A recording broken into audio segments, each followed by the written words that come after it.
Hi friends, ഇന്ന് ഞാൻ ഉണ്ടാക്കാൻ പോകുന്നത് സേമിയ വെച്ചിട്ടുള്ള ഒരു variety അടയാണ്. So friends, this is Asna Jasmin. Welcome to my new video. അപ്പോൾ ഒരു സേമിയ അട ഉണ്ടാക്കാനായിട്ട് ഞാൻ ഒരു പാനിലേക്ക് കുറച്ച് വെള്ളം ഒഴിച്ചു കൊടുക്കുന്നുണ്ട്. അത് തിളച്ച ശേഷം ഞാൻ ഏകദേശം ഒരു 200 ഗ്രാം അതായത് ഒരു ബൗൾ സേമിയ ഇട്ട് കൊടുക്കുന്നുണ്ട്.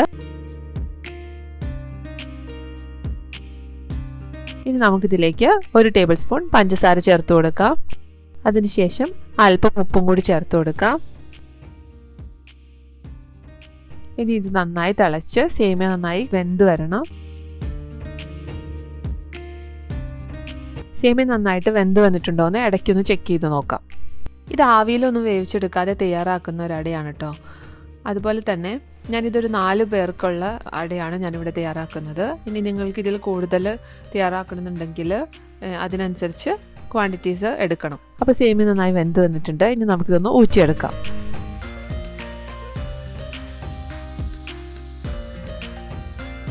ഇനി ഒരു പാനിൽ 1 ടേബിൾ സ്പൂൺ നെയ്യ് ഒഴിച്ച് ഒന്ന് ചൂടാക്കിയെടുക്കുക.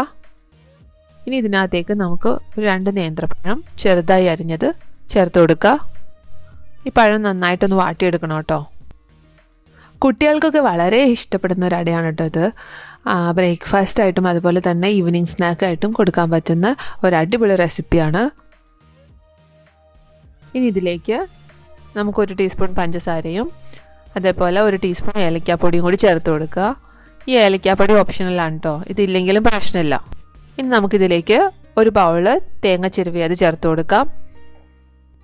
തേങ്ങ ചേർത്ത് നന്നായിട്ട് എല്ലാം കൂടി ഒന്ന് മിക്സ് ചെയ്തെടുക്കാം. ഇത് വളരെയധികം ടേസ്റ്റിയാണ്, അതുപോലെ തന്നെ ഹെൽത്തിയുമാണ്.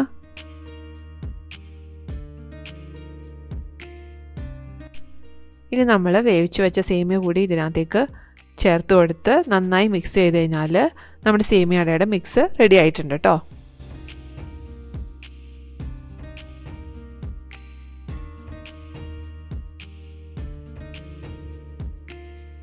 നമ്മുടെ സേമിയയുടെ മിക്സ് ഇവിടെ റെഡി ആയിട്ടുണ്ട്. ഇനി ഒരു വാഴയിലെടുത്ത് ചെറിയ പീസുകളാക്കി മുറിച്ചിട്ട് അതിലേക്ക് നമ്മുടെ സേമിയയുടെ മിക്സ്ചർ വെച്ച് നന്നായിട്ടൊന്ന് പ്രസ് ചെയ്ത് കൊടുക്കാം. ഇതിങ്ങനെ തന്നെ വെച്ചാൽ ഈ വാഴയിലയുടെ ഫ്ലേവറൊക്കെ ഇറങ്ങിയിട്ട് കുറച്ച് നേരം കഴിയുമ്പോൾ നല്ല ടേസ്റ്റ് ആവും. ഇത് ബ്രേക്ക്ഫാസ്റ്റ് ആയിട്ടും സ്നാക്കായിട്ടും കഴിക്കാൻ പറ്റുന്ന ഒരു അടിപൊളി റെസിപ്പിയാണ്. എല്ലാവരും ട്രൈ ചെയ്ത് നോക്കണം, ഫീഡ്ബാക്ക് അറിയിക്കണം. Thank you for watching. See you with another video.